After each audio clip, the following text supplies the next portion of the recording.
Jesus loves you. Let not your heart be troubled.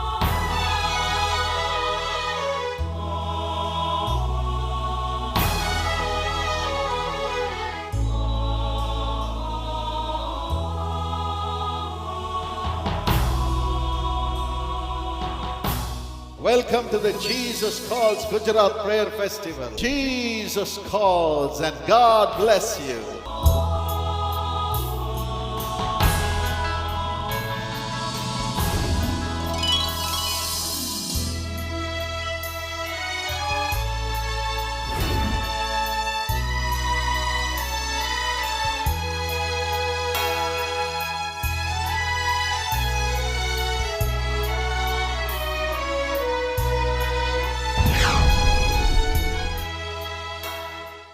My dear beloved brothers and sisters, ನನ್ನ ಪ್ರಿಯ ಸಹೋದರ ಸಹೋದರಿಯರೇ, we welcome you to this program.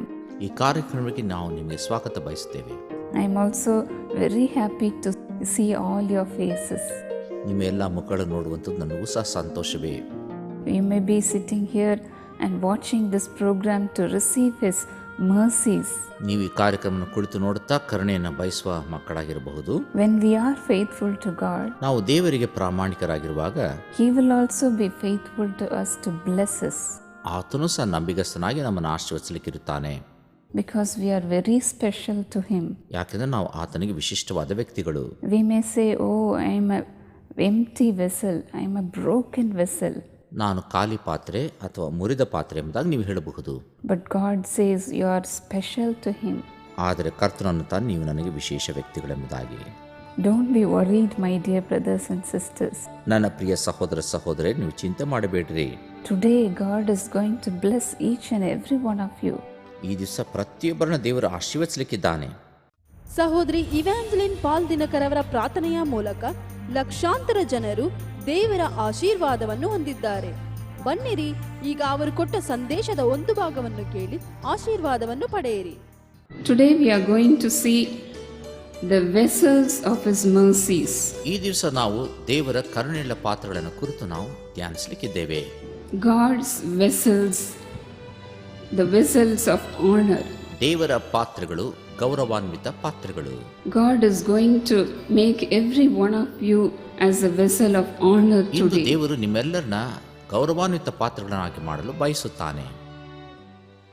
We can see clearly in 2 Timothy 2:20, the Bible says, in a large house there are not only vessels of gold and of silver, but also of wood and of clay, and some to honor and some to dishonor. 2 Timothy 2ನೇ ಅಧ್ಯಾಯ 20ನೇ ವಾಕ್ಯದಲ್ಲಿ ನಾವು ದೇವರ ವಾಕ್ಯದಲ್ಲಿ ಓದುತ್ತೇವೆ, ದೊಡ್ಡ ಮನೆಯಲ್ಲಿ ಬೆಳ್ಳಿ ಬಂಗಾರದ ಪಾತ್ರೆಗಳಲ್ಲದೆ ಮರದ ಪಾತ್ರೆಗಳು, ಮಣ್ಣಿನ ಪಾತ್ರೆಗಳು ಇರುತ್ತವೆ. ಅವುಗಳಲ್ಲಿ ಕೆಲವು ಉತ್ತಮವಾದ ಬಳಕೆಗೂ ಕೆಲವು ಹೀನವಾದ ಬಳಕೆಗೂ ಬರುತ್ತವೆ ಎಂಬುದಾಗಿ. In a large house there are so many types of vessels. ದೊಡ್ಡ ಮನೆಯಲ್ಲಿ ಅನೇಕ ವಿಧವಾದ ಪಾತ್ರೆಗಳು ಇರುತ್ತವೆ.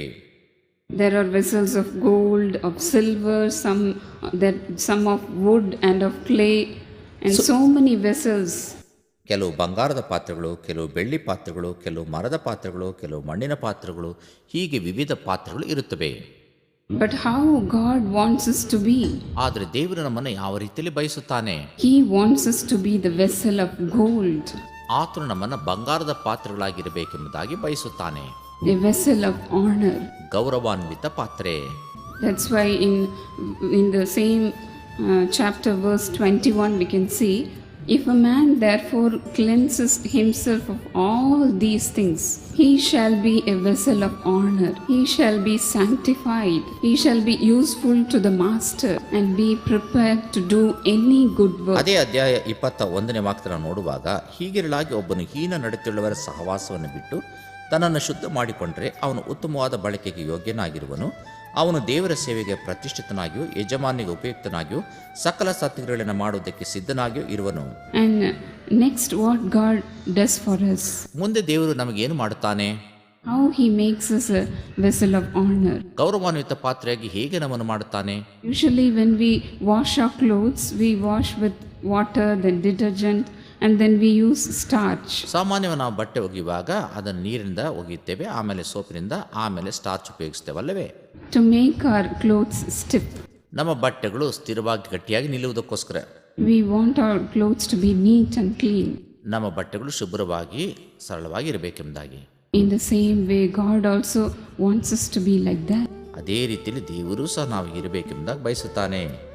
The starch, He gives us life and the Holy Spirit. ಆತನು ನಮಗೆ ಜೀವವನ್ನು ಪರಿಶುದ್ಧಾತ್ಮವನ್ನು ಒದಗಿಸಿಕೊಡುತ್ತಾನೆ. In John 6:63, ಯೋಹಾನ 6:63ರಲ್ಲಿ, the words I have spoken to you are spirit and they are life. ನಾನು ನಿಮಗೆ ಹೇಳಿರುವ ಮಾತುಗಳು ಆತ್ಮವಾಗಿಯೂ ಜೀವವಾಗಿಯೂ ಅವೇ ಎಂಬುದಾಗಿ. The word of God cleanses us from our old guilt, from our sins and everything. ದೇವರ ವಾಕ್ಯಗಳು ನಮ್ಮ ಹಳೆಯ ಪಾಪಗಳು ಎಲ್ಲಾ ದೋಷಗಳಿಂದ ನಮ್ಮನ್ನು ವಿಮುಕ್ತಿ ಮಾಡುತ್ತದೆ. The word of God is very important in our life. ನಮ್ಮ ಜೀವಮಾನದಲ್ಲಿ ದೇವರ ವಾಕ್ಯಗಳು ಬಹಳ ಪ್ರಾಮುಖ್ಯ. If we just read the word of God every day, ಪ್ರತಿನಿತ್ಯ ನಾವು ದೇವರ ವಾಕ್ಯವನ್ನು ಓದುವುದಾದರೆ God will speak through us that you are going in a right path or ನಾವು not. ಸರಿಯಾದ ಮಾರ್ಗದಲ್ಲಿ ನಡೀತಿದ್ದೇವಾ ಅಥವಾ ತಪ್ಪಾದ ಮಾರ್ಗದಲ್ಲಿ ನಡೀತಿದ್ದೇವೆ ಎಂಬುದಾಗಿ ದೇವರ ವಾಕ್ಯದ ಮುಖಾಂತರವಾಗಿ ನಮ್ಮ ಸಂಗಡ ಮಾತಾಡುತ್ತಾನೆ. Every day He will clean us like this. ಪ್ರತಿನಿತ್ಯ ದೇವರು ಈ ರೀತಿ ನಮ್ಮನ್ನು ಶುದ್ಧೀಕರಿಸುತ್ತಾನೆ. Once a daughter of a woman got sick. ಒಂದು ಸಾರಿ ಒಬ್ಬ ತಾಯಿಯ ಮಗಳೊಬ್ಬಳು ಈ ರೀತಿ ಅಸ್ವಸ್ಥಳಾದಳು. She had fever. ಆಕೆಗೆ ಜ್ವರ ಇದ್ದಿತ್ತು. And they invited the doctor to come into their house. ವೈದ್ಯರು ಮನೆಗೆ ಬರಬೇಕೆಂದಾಗ ಆಹ್ವಾನಿಸಿದ್ರು. And he also injected her for the fever. ಆ ಜ್ವರಕ್ಕೋಸ್ಕರ ಅವರು ಒಂದು ಇಂಜೆಕ್ಷನ್ ಸಹ ಕೊಟ್ಟಿದ್ರು. And he gave a wrong treatment for her. ತಪ್ಪಾದಂತ ಒಂದು ಚಿಕಿತ್ಸೆನ ಅವರು ಕೊಟ್ಟಿದ್ದರು. And the sister's daughter was very small. ಆ ಸಿಸ್ಟರ್ ಅವರ ಮಗಳು ಬಹಳ ಚಿಕ್ಕವಳಿದ್ದಳು. She was only 7 years old. ಆಗ ಅವಳಿಗೆ 7 ವರ್ಷ ಮಾತ್ರ. And suddenly this wrong treatment affected this little girl. ಈ ತಪ್ಪಾದ ಚಿಕಿತ್ಸೆ ಅವಳನ್ನು ಆಗ ಬಾಧಿಸಿತು. And the eyes of this little daughter came out. ಈ ಚಿಕ್ಕ ಮಗಳ ಕಣ್ಣುಗಳು ಹೊರಗೆ ಬರಲಾರಂಭಿಸಿದವು. There was inflammation in the eyes. ಆ ಕಣ್ಣುಗಳಲ್ಲಿ ಊತ ಇದ್ದಿತ್ತು. And do you know what this sister did? ಆಗ ಈ ಸಹೋದರಿ ಏನ್ ಮಾಡಿದ್ರು ಗೊತ್ತೇ? She was not at all worried about this. ಅದರ ಬಗ್ಗೆ ಚಿಂತಿಸಲೇ ಇಲ್ಲ. She clinged on to this verse. ಆಕೆ ಈ ವಾಕ್ಯವನ್ನು ಹಿಡಿದುಕೊಂಡರು. And she took the Bible and she kept on reading these ಈ verses. ವಾಕ್ಯವನ್ನು ಹಿಡಿದು ಸತ್ಯವೇದದಲ್ಲಿ ಓದುತ್ತಾ ಇದ್ದರು. Isaiah 43:2. She said, when you pass through the waters, I will be with you. When you pass through the rivers, they will not sweep over you. Again she said, O Lord, the Bible says, when you walk through the fire, nothing will harm you. You will not be burned. ಯೆಶಾಯ 43:2 ಹೇಳಿರುವ ಪ್ರಕಾರ, ನೀನು ಜಲರಾಶಿಯನ್ನು ಹಾದು ಹೋಗುವಾಗ ನಾನು ನಿನ್ನ ಸಂಗಡ ಇರುವೆನು, ನದಿಗಳನ್ನು ದಾಟುವಾಗ ಅವು ನಿನ್ನನ್ನು ಮುಳುಗಿಸುವು, ಗುರಿಯಲ್ಲಿ ನಡೆಯುವಾಗ ನೀನು ಕಂದದಿರುವಿ, ಜ್ವಾಲೆಯು ನಿನ್ನನ್ನು ದಹಿಸದು. ಈ ವಾಕ್ಯವನ್ನು ಆಕೆ ದೃಢವಾಗಿ ಹಿಡಿದುಕೊಂಡರು. Lord, you only said these verses. ಕರ್ತನೇ, ನೀನು ತಾನೇ ಈ ವಾಕ್ಯವನ್ನು ಹೇಳಿದ್ದಿ. Lord, you only promised me like that. ನೀನೇ ವಾಗ್ದಾನ ಮಾಡಿದ್ದಿ.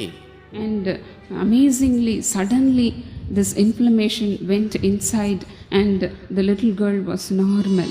ಅದ್ಭುತವಾದ ರೀತಿಯಲ್ಲಿ ಊತ ಕಮ್ಮಿಯಾಗಿ ಕಣ್ಣು ಗುಡ್ಡೆಗಳು ಒಳಗೆ ಹೋದವು. ಈ ಹುಡುಗಿ ಸಾಧಾರಣ ಹುಡುಗಿ ಆದಳು.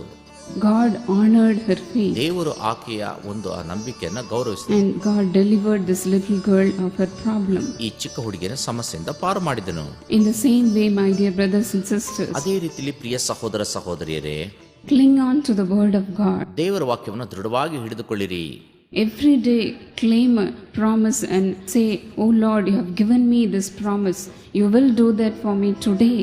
ಪ್ರತಿನಿತ್ಯ ಆ ದಿವಸದ ವಾಗ್ದಾನವನ್ನು ಹಿಡಿಕೊಂಡು ಈ ವಾಗ್ದಾನದ ಪ್ರಕಾರ ನನ್ನ ಆಶೀರ್ವದಿಸುತ್ತೆ ಎಂಬುದಾಗಿ ಹೇಳಿರಿ. Because every day we will face some or the other problem in our life. ಯಾಕೆಂದ್ರೆ ನಮ್ಮ ಜೀವನದಲ್ಲಿ ಪ್ರತಿನಿತ್ಯ ಒಂದಲ್ಲ ಒಂದು ಸಮಸ್ಯೆಯನ್ನು ನಾವು ಎದುರು ನೋಡುತ್ತೇವೆ. Bible says in Matthew 6:34, ಮತ್ತಾಯ 6:34 ಸತ್ಯವೇದ ಹೇಳುತ್ತದೆ, each day has enough trouble of its own. ಆ ದಿವಸಕ್ಕೆ ಬೇಕಾದ ಕಾಟ ಸಾಕಷ್ಟಿದೆ ಎಂಬುದಾಗಿ. Each day has enough trouble of its own. ತನ್ನದೇ ಆದಂತ ಕಷ್ಟ ಸಂಕಟಗಳು ಆ ದಿವಸಕ್ಕೆ ಇರುತ್ತವೆ. So every day we have to read the word of God. ಆದ್ದರಿಂದ ಪ್ರತಿನಿತ್ಯ ನಾವು ದೇವರ ವಾಕ್ಯವನ್ನು ಓದಲೇಬೇಕು. Everybody must have a Bible in our ನಮ್ಮ hands. ಕೈಗಳಲ್ಲಿ ಪ್ರತಿಯೊಬ್ಬರು ತಮ್ಮದೇ ಆದಂತ ಸತ್ಯವೇದ ಇಟ್ಟುಕೊಳ್ಬೇಕು. Only this life can save us from the worldly troubles. ಆಗಲೇ ಲೋಕವು ಕೊಡುವಂತ ಎಲ್ಲ ಸಂಕಷ್ಟಗಳಿಂದ ನಾವು ಹೊರಬರಲಿಕ್ಕೆ ಸಾಧ್ಯ. So many times we young people will try ourselves to come up in life. ಅನೇಕ ಸಾರಿ ಯವನಸ್ಥ ಮಕ್ಕಳು ನಾವೇ ಮೇಲೆ ಬರಬೇಕೆಂದಾಗ ಪ್ರಯತ್ನ ಪಡ್ತೇವೆ. Even in our studies, we may spend so many hours together to learn our subjects. ನಮ್ಮ ಪರೀಕ್ಷಾ ಸಂದರ್ಭಗಳಲ್ಲಿ ವಿಷಯಗಳನ್ನು ನಾವೇ ಓದಿ ಅದು ನಮ್ಮ ಗಮನಕ್ಕೆ ಬರಬೇಕೆಂದ ಪ್ರಯತ್ನ ಪಡುತ್ತೇವೆ. I have seen so many young children spending even the whole night to learn their studies. ಇಡೀ ರಾತ್ರಿ ಅವರು ಓದಿ ಆ ವಿಷಯಗಳನ್ನು ಗಮನದಲ್ಲಿ ಇಟ್ಟುಕೊಳ್ಳಬೇಕೆಂದಾಗಿ ಅನೇಕ ಯವನಸ್ಥರು ಬಯಸುತ್ತಾರೆ. But if we cling on to God, if we ask God's help, He will certainly make you a success in studies. ಆದರೆ ನಾವು ದೇವರನ್ನು ದೃಢವಾಗಿ ಹಿಡಿದುಕೊಂಡು ಸಹಾಯ ನೀಡಿ ಎಂಬುದಾಗಿ ಬೇಡುವುದಾದರೆ ಆತನು ಖಂಡಿತವಾಗಿ ನಮಗೆ ವಿಜಯವನ್ನು ಕೊಡುತ್ತಾನೆ ನಮ್ಮ ವಿದ್ಯಾಭ್ಯಾಸದಲ್ಲಿ. We can practice this even from today. ಇಂದಿನಿಂದಲೇ ನಾವು ಇದನ್ನು ಅಭ್ಯಾಸ ಮಾಡಿಕೊಳ್ಳೋಣ. Before going to learn a subject, you can read some word in the Bible. ನಾವು ಯಾವುದಾದ್ರು ವಿಷಯವನ್ನು ಓದಿ ಅರ್ಥ ಮಾಡಿಕೊಳ್ಳೋದಕ್ಕಿಂತ ಮುಂಚಿತವಾಗಿ ಸತ್ಯವೇದದಲ್ಲಿ ಧ್ಯಾನ ಮಾಡೋಣ. Maybe one chapter or 2 or 3 or 4 or 5 chapters, and then you can go to learn. ಸತ್ಯವೇದದಲ್ಲಿ 1, 2, 3, 4 ಅಥವಾ 5 ಅಧ್ಯಾಯಗಳನ್ನು ಓದಿ ಅನಂತರ ನಮ್ಮ ಪಠ್ಯ ಪುಸ್ತಕವನ್ನು ಓದೋಣ. You can say a small prayer, Lord help me in this subject. ಒಂದು ಚಿಕ್ಕ ಪ್ರಾರ್ಥನೆ ಮಾಡಿ, ಅಪ್ಪ ನನಗೆ ಈ ಪಾಠ ಪ್ರವಚನ ನಿನ್ನ ಸಹಾಯ ನೀಡಿ ಎಂಬುದಾಗಿ. You may be weak in science. ನೀವು ವಿಜ್ಞಾನದಲ್ಲಿ ಬಲಹೀನರಾಗಿರಬಹುದು. You may be weak in maths or biology or chemistry or some other thing. ಅಥವಾ ಮ್ಯಾಥ್ಸ್, ಸೈನ್ಸ್ ಅಥವಾ ಕೆಮಿಸ್ಟ್ರಿಯಲ್ಲಿ ನೀವು ಕೊರತೆ ಉಳ್ಳವರಾಗಿರಬಹುದು. You can ask God's help, and then if you study, God will make you a success in life. ಮೊದಲು ನೀವು ದೇವರನ್ನು ಬೇಡಿಕೊಂಡು ಅನಂತರ ನೀವು ಓದುವುದಾದರೆ ಖಂಡಿತವಾಗಿ ನೀವು ವಿಜಯಶಾಲಿಗಳಾಗುವಿರಿ. In the same way, my dear brothers and sisters, ಅದೇ ರೀತಿ ನನ್ನ ಪ್ರಿಯ ಸಹೋದರ ಸಹೋದರಿಯರೇ, if we read the word of God, ನಾವು ಸತ್ಯವೇದವನ್ನು ಓದುವುದಾದರೆ His life will come into our life. ಆತನ ಜೀವ ನಮ್ಮಲ್ಲಿ ಬರುತ್ತದೆ. Every family who have come here, ಇಲ್ಲಿ ಬಂದಿರುವಂತಹ ಪ್ರತಿಯೊಂದು ಕುಟುಂಬ, God is going to fill every family like that. ಪ್ರತಿಯೊಂದು ಕುಟುಂಬವನ್ನು ದೇವರು ಅದೇ ರೀತಿಯಲ್ಲಿ ತುಂಬಿಸುತ್ತಾನೆ. How many of you believe? ನಿಮ್ಮಲ್ಲಿ ಎಷ್ಟು ಜನ ನಂಬುತ್ತೀರಿ? Hallelujah. Hallelujah, Hallelujah. Hallelujah, Hallelujah. Hallelujah. My beloved brothers and sisters, ನನ್ನ ಪ್ರಿಯ ಸಹೋದರ ಸಹೋದರಿಯರೇ, today we have heard how God blesses when we commend ourselves to God, ನಮ್ಮನ್ನು ದೇವರಿಗೆ ಸಮರ್ಪಿಸಿಕೊಳ್ಳುವಾಗ ದೇವರು ಯಾವ ರೀತಿ ಆಶೀರ್ವದಿಸುತ್ತಾನೆ ಎಂಬುದಾಗಿ ನಾವು ಈ ದಿವಸ ಕಲಿತುಕೊಂಡಿದ್ದೇವೆ. and how He makes us a holy vessel of honor. ನಾವು ಗೌರವಾನ್ವಿತ ಪವಿತ್ರ ಪಾತ್ರಗಳಾಗಿ ಯಾವ ರೀತಿ ಕಾಣಲ್ಪಡುತ್ತೇವೆ ಎಂಬುದಾಗಿ ನಾವು ನೋಡಿದ್ದೇವೆ. Today you may say, I have committed lot of sins. ನಾವು ಅನೇಕ ಪಾಪಗಳನ್ನು ಮಾಡಿದ್ದೇವೆ ಎಂಬುದಾಗಿ ನೀವು ಹೇಳಬಹುದು. Will God bless me? ದೇವರು ನನ್ನನ್ನು ಆಶೀರ್ವದಿಸುತ್ತಾನಾ? No, my dear brothers and sisters. ಇಲ್ಲ ಪ್ರಿಯ ಸಹೋದರ ಸಹೋದರಿಯರೇ, God's presence is here. ದೇವರ ಪ್ರಸನ್ನತೆ ಇಲ್ಲಿದೆ. Today as we together pray to God, God is going to make you a holy person. ನಾವು ಇಲ್ಲಿ ಒಟ್ಟಾಗಿ ಪ್ರಾರ್ಥಿಸುವಾಗ ದೇವರು ನಿಮ್ಮನ್ನು ಪವಿತ್ರವಾದ ಪಾತ್ರನಾಗಿ God ಮಾಡುತ್ತಾನೆ. is going to transform every one of you. ದೇವರು ಪ್ರತಿಯೊಬ್ಬರನ್ನ ರೂಪಾಂತರಗೊಳಿಸುತ್ತಾನೆ. So let us all have confidence in Him and ask God to fill us with His mercies. ನಾವು ಧೈರ್ಯದಿಂದ ಆತನ ಕರುಣೆಗೋಸ್ಕರ ಆತನಲ್ಲಿ ಬೇಡಿಕೊಳ್ಳೋಣ. Shall we ask God to make us a holy person? ನಮ್ಮನ್ನು ಪರಿಶುದ್ಧ ವ್ಯಕ್ತಿಗಳಾಗಿ ಮಾರ್ಪಾಡು ಮಾಡಲಿಕ್ಕಾಗುವಂತೆ ದೇವರಲ್ಲಿ ನಾವು ಪ್ರಾರ್ಥಿಸೋಣವೇ? Nobody is holy in this world, ಈ ಲೋಕದಲ್ಲಿ ಯಾರೂ ಪವಿತ್ರರಲ್ಲ. but God will forgive us today and He is going to fill us with His power. ದೇವರು ನಮ್ಮನ್ನು ಕ್ಷಮಿಸಿ ತನ್ನ ಪವಿತ್ರ ಬಲದಿಂದ ನಮ್ಮನ್ನು ತುಂಬಿಸಲಿಕ್ಕಿದ್ದಾನೆ. Shall we ask God to come into us? ನಮ್ಮ ಹೃದಯದೊಳಗೆ ಬರಲಿಕ್ಕಾಗುವಂತೆ ಆತನನ್ನು ಆಹ್ವಾನಿಸೋಣವೇ? Our loving Heavenly Father, ನಮ್ಮನ್ನು ಪ್ರೀತಿಸುವ ಪರಲೋಕದ ತಂದೆಯೇ, where 2 or 3 are gathered, you are there in their midst, Master. ಎಲ್ಲಿ 2-3 ನಿನ್ನ ಹೆಸರು ಕೂಡಿ ಬರುತ್ತಾರೋ ನೀನು ಅಂತವರ ಮಧ್ಯದಲ್ಲಿ ಇರುತ್ತೀ ಸ್ವಾಮಿ. Lord, as a family, we are praying to you, Master. ಕರ್ತನೇ, ಒಂದೇ ಕುಟುಂಬವಾಗಿ ನಿನ್ನಲ್ಲಿ ನಾವು ಪ್ರಾರ್ಥಿಸುತ್ತಾ ಇದ್ದೇವೆ. Lord, bless every family who is watching this program, Master. ಕರ್ತನೇ, ಈ ಕಾರ್ಯಕ್ರಮ ನೋಡ್ತಾ ಇರುವಂಥ ಪ್ರತಿಯೊಂದು ಕುಟುಂಬ ವರ್ಗದವರನ್ನು ನೀನು ಆಶೀರ್ವದಿಸು. Let your presence come upon every family, Master. ನಿನ್ನ ಪ್ರಸನ್ನತೆ ಪ್ರತಿಯೊಂದು ಕುಟುಂಬದ ಮೇಲೆ ಇಳಿದು ಬರಲಿ ಸ್ವಾಮಿ. Let your peace come and fill each one of them, Lord. ನಿನ್ನ ಸಮಾಧಾನವು ಪ್ರತಿಯೊಬ್ಬರನ್ನು ಆವರಿಸಿಕೊಳ್ಳಲಿ. Lord, make every person a vessel of honor, Master. ಕರ್ತನೆ, ಪ್ರತಿಯೊಬ್ಬ ವ್ಯಕ್ತಿಯನ್ನ ಗೌರವಾನ್ವಿತ ಪಾತ್ರಗಳನ್ನಾಗಿ ನೀನು ಮಾರ್ಪಾಡು ಮಾಡು. They must not say, oh, I am not a vessel of O, honor. ನಾನು ಗೌರವಾನ್ವಿತ ವ್ಯಕ್ತಿ ಪಾತ್ರೆ ಅಲ್ಲ ಎಂಬುದಾಗಿ ಅವರು ಹೇಳಬಾರದು. I am an empty vessel. ನಾನು ಖಾಲಿ ಪಾತ್ರೆ. No, Master, fill them as a vessel of honor, Master. ಇಲ್ಲ ಸ್ವಾಮಿ, ಅವರನ್ನು ಗೌರವಾನ್ವಿತ ಪಾತ್ರೆಯಾಗಿ ನೀನು ಅವರಲ್ಲಿ ತುಂಬು. As a potter, you make them a vessel of honor, Lord. ಒಬ್ಬ ಕುಂಬಾರನಾಗಿ ಸ್ವಾಮಿ ಗೌರವಾನ್ವಿತ ಪಾತ್ರೆಯಾಗಿ ಅವರನ್ನು ನೀನು ರೂಪಿಸು. Lord, whatever may be their problems, let it disappear, Lord. ಕರ್ತನೆ, ಅವರ ಸಮಸ್ಯೆಗಳು ಏನೇ ಇದ್ರೂ ಸಹ ಎಲ್ಲವೂ ಮಾಯವಾಗಿ ಹೋಗಲಿ. Lord, take away every wrong things, wrong habits from them, Lord. ಕರ್ತನೆ, ಎಲ್ಲ ಕೆಟ್ಟ ಕಾರ್ಯಗಳು, ಕೆಟ್ಟ ಚಟಗಳು ಅವರಿಂದ ದೂರ ಹೋಗಲಿ ಸ್ವಾಮಿ. Please forgive them, Master. ದಯಮಾಡಿ ಅವರನ್ನು ನೀನು ಮನ್ನಿಸು. It may be a small or it may be a big sin, Master. ಅದು ಚಿಕ್ಕ ಪಾಪವಿರಬಹುದು, ದೊಡ್ಡ ಪಾಪವಿರಬಹುದು ಸ್ವಾಮಿ. Lord, please take away every sin from their hearts, Master, ಅವರ ಹೃದಯದಿಂದ ಎಲ್ಲ ಪಾಪಗಳನ್ನು ತೆಗೆದುಹಾಕು. and fill each heart with your power, Master, ಪ್ರತಿಯೊಂದು ಹೃದಯವನ್ನು ನಿನ್ನ ಬಲದಿಂದ ತುಂಬಿಸು ಸ್ವಾಮಿ. with your love, Master, ನಿನ್ನ ಪ್ರೀತಿಯಿಂದ ತುಂಬಿಸು. with your love, Master. ನಿನ್ನ ಪ್ರೀತಿಯಿಂದ ತುಂಬಿಸು. Lord, let your love come and fill each and every heart, Master, ನಿನ್ನ ಪ್ರೀತಿ ಪ್ರತಿಯೊಂದು ಹೃದಯವನ್ನು ಈಗಲೇ ಬಂದು ತುಂಬಿಸಲಿ ಸ್ವಾಮಿ. every small heart, ಪ್ರತಿಯೊಂದು ಚಿಕ್ಕ ಹೃದಯ, every young heart, Master, ಪ್ರತಿಯೊಂದು ಯವನಸ್ಥ ಹೃದಯ, every elder heart, Lord. ಪ್ರತಿಯೊಂದು ದೊಡ್ಡವರ ಹೃದಯ, Cleanse them, Master, ಎಲ್ಲವನ್ನ ಶುಚಿಗೊಳಿಸು ಸ್ವಾಮಿ. and make them a holy person, Lord. ಅವರೆಲ್ಲರನ್ನ ಪವಿತ್ರವಾದ ವ್ಯಕ್ತಿಗಳನ್ನಾಗಿ ಮಾರ್ಪಾಡು ಮಾಡು. Only you can do that, Master. ನೀನು ಮಾತ್ರ ಅದನ್ನು ಮಾಡಲಿಕ್ಕೆ ಸಾಧ್ಯ. They believe in you, Lord. ಅವರು ನಿನ್ನಲ್ಲೇ ವಿಶ್ವಾಸವಿಟ್ಟಿದ್ದಾರೆ. Deliver them, Master. ಅವರನ್ನು ಬಿಡುಗಡೆ ಮಾಡು. Deliver them of their addictions, Master. ಅವರ ಚಟಗಳಿಂದ ಅವರನ್ನು ಬಿಡುಗಡೆ ಮಾಡಪ್ಪ. Help them, Lord. ಅವರಿಗೆ ಸಹಾಯ ನೀಡು. Help them to forget their sins, ಅವರ Master. ಪಾಪಗಳನ್ನು ಅವರು ಮರೆತು ಹೋಗಲಿಕ್ಕಾಗುವಂತೆ ಸಹಾಯವನ್ನು ನೀಡು. They must no more take the alcoholic drinks, Master. ಕರ್ತನೆ, ಅವರು ಇನ್ನು ಮುಂದೆ ಮದ್ಯಪಾನ ಮಾಡಬಾರದಪ್ಪ. They must not drink anymore, Master. ಇನ್ನು ಮುಂದೆ ಅವರು ಮದ್ಯಪಾನ ಮಾಡಲೇಬಾರದು. Lord, help them not to smoke anymore, Lord. ಇನ್ನು ಮುಂದೆ ಅವರು ಧೂಮಪಾನ ಮಾಡದಂತೆ ಸಹಾಯ ನೀಡು. Please, Father, help them, Master. ದಯಮಾಡಿ ಅವರಿಗೆ ಸಹಾಯವನ್ನು ನೀಡು. Have mercy on them, Master, ಅವರ ಮೇಲೆ ಕರುಣೆ ಇಡು.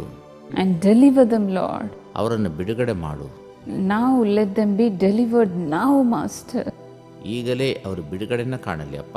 Lord, let your power come and fill every one of them, Master.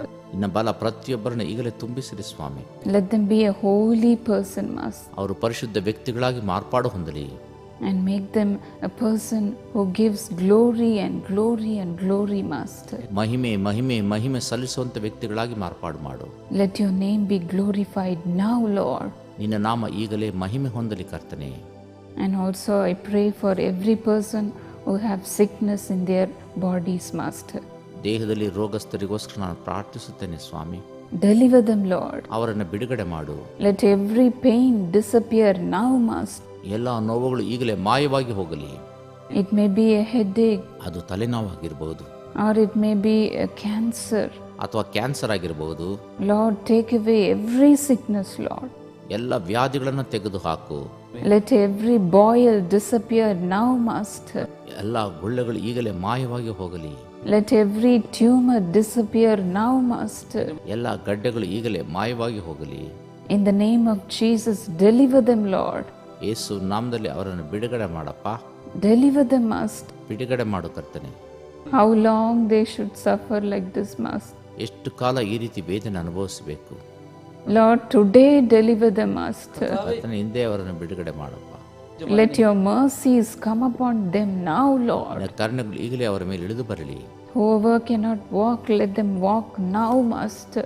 ನಡಿಲಿಕ್ಕೆ ಆಗದೇ ಇರುವರು ಈಗ ನಡೀಲಿ ಸ್ವಾಮಿ. Let every diabetes patient be healed now, Lord. ಎಲ್ಲ ಸಕ್ಕರೆ ಕಾಯಿಲೆಯ ರೋಗಿಗಳು ಈಗಲೇ ಗುಣ ಹೊಂದಲಿ.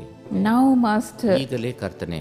Let every organs in the body function normal now, Master. ಅವರ ದೇಹದ ಎಲ್ಲ ಅಂಗಾಂಗಗಳು ಸಾಧಾರಣ ಸ್ಥಿತಿಯಲ್ಲಿ ಕೆಲಸ ಮಾಡಲಿ. Let them be a normal person from today, Lord. ಇಂದಿನಿಂದ ಅವರು ಸಾಧಾರಣ ವ್ಯಕ್ತಿಗಳಾಗಿ ಕಾಣಲ್ಪಡಲಿ. Let every blood pressure disappear now, Master. ಎಲ್ಲ ರಕ್ತದ ಒತ್ತಡಗಳು ಈಗಲೇ ಮಾಯವಾಗಿ ಹೋಗಲಿ. Please, Father, have compassion on them, Master. ದಯಮಾಡಿ ತಂದೆ ಅವರ ಮೇಲೆ ಕನಿಕರ ತೋರಿಸಪ್ಪ. How long they should take these medicines, Master. ಎಷ್ಟು ಕಾಲ ಈ ಔಷಧಿಗಳನ್ನು ಅವರು ಸೇವಿಸಬೇಕಪ್ಪ. Today deliver them, Lord. ಹಿಂದೆ ಅವರನ್ನು ಬಿಡುಗಡೆ ಮಾಡು. Help them, Master. ಅವರಿಗೆ ಸಹಾಯ ನೀಡು. And let every wound be healed today, Master. ಎಲ್ಲ ನೋವುಗಳು ಹಿಂದೆ ಮಾಯವಾಗಿ ಹೋಗಲಿ. Thank you, Jesus. ವಂದನೆ ಯೇಸುವೆ. You are doing that for your children, Master. ನಿನ್ನ ಮಕ್ಕಳಿಗೋಸ್ಕರ ಇದನ್ನು ನೀನು ಅದನ್ನು ಮಾಡುತ್ತಿದ್ದಿ. Lord, we believe and take these miracles for your children, Master. ಕರ್ತನೇ, ನಾವು ನಂಬುತ್ತೇವೆ, ನಿನ್ನ ಮಕ್ಕಳಿಗೋಸ್ಕರ ಈ ಅದ್ಭುತವನ್ನು ಸ್ವೀಕರಿಸುತ್ತೇವೆ. We believe in you, Master. ನಾವು ನಿನ್ನಲ್ಲಿ ವಿಶ್ವಾಸ ಬಿಡುತ್ತೇವೆ. You are our only hope, Master. ನೀನು ನಮಗೆ ಒಂದೇ ನಿರೀಕ್ಷೆಯಾಗಿದ್ದಿ. Lord, deliver your children, Master. ಕರ್ತನೇ, ನಿನ್ನ ಮಕ್ಕಳನ್ನು ಬಿಡುಗಡೆ ಮಾಡು. And also heal them of their sicknesses. ಅವರ ವ್ಯಾಧಿಗಳಿಂದ ಅವರನ್ನು ಗುಣಪಡಿಸು. Lord, take away all their unwanted habits, Master. ಕರ್ತನೇ, ಎಲ್ಲ ಅಪ್ರಯೋಜಕ ಚಟಗಳನ್ನು ತೆಗೆದು ಹಾಕು. Make them a vessel of honor, Lord. ಗೌರವಾನ್ವಿತ ಪಾತ್ರಗಳನ್ನಾಗಿ ಮಾರ್ಪಾಡು ಮಾಡು. Let them be an honored person in this world, Master. ಈ ಲೋಕದಲ್ಲಿ ಸನ್ಮಾನಕ್ಕೆ ಯೋಗ್ಯರನ್ನಾಗಿ ಮಾಡು. Thank you, Lord. ವಂದನೆ ಕರ್ತನೇ, You are blessing them in such a way. ನೀನು ಈ ರೀತಿಯಲ್ಲಿ ಅವರನ್ನು ಆಶೀರ್ವದಿಸುತ್ತಾ ಇದ್ದಿ. We give you all the glory. ನಿನಗೆಲ್ಲ ಮಹಿಮೆ ಸಲ್ಲಿಸುತ್ತೇವೆ. In Jesus' name we pray. ಯೇಸು ನಾಮದಲ್ಲಿ ಪ್ರಾರ್ಥಿಸುತ್ತೇವೆ. Amen. ಆಮೆನ್.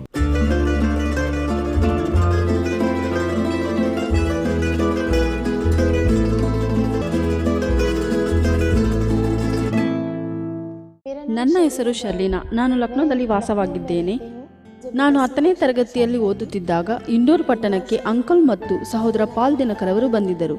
ಆಗ ನನ್ನ ತಾಯಿ ನನ್ನನ್ನು ಯುವ ಪಾಲುಗಾರರ ಯೋಜನೆಯಲ್ಲಿ ಸೇರಿಸಿದರು.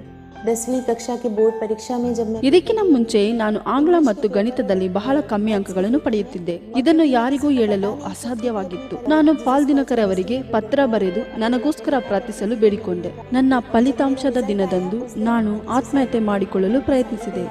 ಆದರೆ ನನ್ನ ತಂದೆ ನನ್ನ ರಿಸಲ್ಟ್ ಅನ್ನು ನೋಡಿಕೊಂಡು ಬರುವಾಗ ಹಲ್ಲೆಲೂಯಾ ಪ್ರೈಸ್ ದಿ ಲಾರ್ಡ್ ಎಂದು ಪಾಸ್ ಆಗಿದ್ದೇನೆ ಎಂಬುದನ್ನೇ ನನಗೆ ನಂಬಲಾಗಲಿಲ್ಲ. ಇದು ಖಂಡಿತ ಡಾಕ್ಟರ್ ಪಾಲ್ ದಿನಕರ್ ಅವರು ನನಗೋಸ್ಕರ ಮಾಡಿದ ಪ್ರಾರ್ಥನೆಯ ಕಾರಣ ನಾನು ಪಾಸ್ ಆಗಿದೆ. ನಂತರ ನಾನು 11ನೇ ತರಗತಿ ಮತ್ತು 12ನೇ ತರಗತಿಯಲ್ಲಿ ಬಯಾಲಜಿಯನ್ನು ತೆಗೆದುಕೊಂಡೆ, ಪಾಸ್ ಆದೆ ಮತ್ತು BSc ನರ್ಸಿಂಗ್ ಅನ್ನು ಫಸ್ಟ್ ಕ್ಲಾಸ್ ಅಲ್ಲಿ ಪಾಸ್ ಮಾಡಿದೆನು. फर्स्ट डिवीजन में पास ಇದು ಮಾತ್ರವಲ್ಲದೆ ನಾನು ಕೇವಲ BSc ನರ್ಸಿಂಗ್ ಓದಿದರೆ ಸಾಕು ಎಂದುಕೊಂಡೆ. ಆದರೆ ದೇವರು ನನಗೆ MBA ಹಾಸ್ಪಿಟಲ್ ಅಡ್ಮಿನಿಸ್ಟ್ರೇಷನ್ನಲ್ಲಿ ದಾಖಲಾತಿ ನೀಡಿದರು. ಅದನ್ನು ಮುಗಿಸಲು ಸಹಾಯವೂ ನೀಡಿದನು. 2008ರಲ್ಲಿ ನನ್ನ ಮದುವೆ ಆಯಿತು. ಮದುವೆ ಆದ ಮೇಲೆ ಲಕ್ನೋಗೆ ಬಂದ ಮೇಲೆ ಒಂದು ದೊಡ್ಡ ಆಸ್ಪತ್ರೆ, ಶಹಾನಾ ಆಸ್ಪತ್ರೆ ಕೆಲಸಕ್ಕೆ ಅರ್ಜಿ ಸಲ್ಲಿಸಿದೆ. ಇಂಟರ್ವ್ಯೂ ಮುಂಚೆ ಪ್ರಾರ್ಥನಾ ಗೋಪುರವನ್ನು ಸಂಪರ್ಕಿಸಿ ಪ್ರಾರ್ಥಿಸಿಕೊಂಡೆ. 19ನೇ ತಾರೀಕು ನವೆಂಬರ್ ಇಂಟರ್ವ್ಯೂಗೆ ಹೋಗಿದ್ದೆ. 15 ನಿಮಿಷದಲ್ಲಿ ನನ್ನನ್ನು ಸೆಲೆಕ್ಟ್ ಮಾಡಿದರು. ನಾನು ಈಗ ಆಸ್ಪತ್ರೆಯಲ್ಲಿ ಮ್ಯಾನೇಜರ್ ಆಗಿದ್ದೇನೆ. मैनेजर की पोस्ट दी। शादी के बाद ಮದುವೆ ಆದ ಮೇಲೆ ನಾನು ನನ್ನ ಕುಟುಂಬವನ್ನು ಏಪ್ರಿಲ್ 2009 ಕುಟುಂಬದ ಆಶೀರ್ವಾದ ಯೋಜನೆಯಲ್ಲಿ ನೋಂದಾಯಿಸಿದೆನು. ನಮಗೆ ಒಂದು ಸ್ವಂತ ಮನೆ ದೇವರು ಅನುಗ್ರಹಿಸಿದನು. ಇದಾದ ಮೇಲೆ ನಮ್ಮ ಕುಟುಂಬವನ್ನು ಆಶೀರ್ವದಿಸಲು ಪ್ರಾರ್ಥಿಸಿದೆನು. ನನಗೆ ಒಂದು ಮಗು ಅಗತ್ಯತೆ ಇತ್ತು, ಆದರೆ ನನ್ನ ಫಿಸಿಷಿಯನ್ ಓವರಿ ಇತ್ತು. ಇದರ ನಿಮಿತ್ತ ಗರ್ಭ ಧರಿಸುವುದು ಸುಲಭವಾಗಿರಲಿಲ್ಲ. ಅನೇಕ ಕಡೆ ಚಿಕಿತ್ಸೆ ಮಾಡಿಸಿದೆ, ಆದರೆ ಏನೂ ಸಂಭವಿಸಲಿಲ್ಲ. और मुझे इस ट्रीटमेंट से कोई फायदा नहीं हो रहा था। 2009ರಲ್ಲಿ ದಿಲ್ಲಿಯಲ್ಲಿ ನಡೆದ ಪ್ರಾರ್ಥನಾ ಕೂಟದಲ್ಲಿ ನಾನು ಭಾಗವಹಿಸಲಿಲ್ಲ. ಆದರೆ ನನ್ನ ಪ್ರಾರ್ಥನಾ ಮನವಿಯನ್ನು ನನ್ನ ತಾಯಿ ಮತ್ತು ಅತ್ತೆಯ ಮೂಲಕ ತಿಳಿಸಿದೆ. ಅಂದು ನಡೆದ ಕೂಟದಲ್ಲಿ ಸಹೋದರಿ ಇವ್ಯಾಂಜಲಿನ್ ಪಾಲ್ ದಿನಕರ್ ಅವರು ಮಕ್ಕಳಿಲ್ಲದವರಿಗೋಸ್ಕರ ಪ್ರಾರ್ಥಿಸಿದರು. ಆಗ ನನ್ನ ಅತ್ತೆ ಮತ್ತು ಮೊಬೈಲ್ನಿಂದ ನನಗೋಸ್ಕರ ಫೋನ್ ಮಾಡಿ ಹಸ್ತವನ್ನು ಹೊಟ್ಟೆ ಮೇಲೆ ಇಟ್ಟು ಪ್ರಾರ್ಥಿಸಲು ಹೇಳಿದರು. ನಾನು ಮೊಬೈಲ್ ಮೂಲಕ ಪ್ರಾರ್ಥನೆಯನ್ನು ಕೇಳಿಸಿಕೊಂಡೆ. Thank you, Lord. धन्यवाद प्रभु। Give them children, Master. प्रभु उनको संतानों से आशीष दे। Beautiful son, ओ सुंदर a बच्चे, beautiful daughter. सुंदर बेटियां दे। Let the children be born. प्रभु बच्चे गर्भ धारण हो। Thank you, Jesus. धन्यवाद प्रभु। Thank you, Lord. धन्यवाद यीशु। और मैं परमेश्वर का धन्यवाद करती हूँ। ಪ್ರಾರ್ಥನೆಯ ಕೆಲವು ದಿನಗಳಾದ ನಂತರ ನಾನು ಗರ್ಭಧರಿಸಿ ದೇವರು ನನ್ನ ಪ್ರಾರ್ಥನೆಯನ್ನು ಕೇಳಿದರು. ನಾನು ದೇವರಿಗೆ ಈ ಆಶೀರ್ವಾದಕ್ಕೋಸ್ಕರ ಕೃತಜ್ಞತೆಯನ್ನು ಸಲ್ಲಿಸುತ್ತೇನೆ. ಹೀಗೆ ನನಗೆ ಒಂದು ಒಳ್ಳೆಯ ಗಂಡು ಮಗುವನ್ನು ದೇವರು ದಯಪಾಲಿಸಿದ್ದಾನೆ. ಇದು ನನ್ನ ಮಗ ಇವ್ಯಾನ್. 29 ಜುಲೈ 2010ರಂದು ಕರ್ತನು ನನಗೆ ದಯಪಾಲಿಸಿದನು. ಗುಣಪಡಿಸುವ ಆರಾಧನೆ ಬೆಂಗಳೂರು ಮತ್ತು ಮಂಗಳೂರಿನಲ್ಲಿ ಪ್ರತಿ ಶುಕ್ರವಾರ ನಡೆಯಲಿದೆ. ಬೆಂಗಳೂರಿನಲ್ಲಿ 5:30 ಗಂಟೆಗೆ ಮತ್ತು ಮಂಗಳೂರಿನಲ್ಲಿ 5 ಗಂಟೆಗೆ. ಬೆಂಗಳೂರಿನ ಪ್ರಾರ್ಥನಾ ಗೋಪುರದ ವಿಳಾಸ ನಂಬರ್ 28 ನೇತಾಜಿ ರಸ್ತೆ, ಪ್ರೆಸೆಂಟ್ ಟೌನ್, ಬೆಂಗಳೂರು 560005. ಮಂಗಳೂರಿನ ಪ್ರಾರ್ಥನಾ ಗೋಪುರ ವಿಳಾಸ ಜ್ಯೋತಿ ಸರ್ಕಲ್ ಹತ್ತಿರ, ಬಲ್ಮಠ, ಮಂಗಳೂರು 575002. ನಿಮ್ಮ ಸಮಸ್ಯೆಗಳಿಂದ ಪರಿಹಾರ ಸಿಕ್ಕಲು ನೀವು ಸಹ ಪಾಲ್ಗೊಳ್ಳಿ. ನಿಮ್ಮ ದುಃಖವು ಸಂತೋಷವಾಗಿ ಮಾರ್ಪಡುವುದು ಖಂಡಿತ.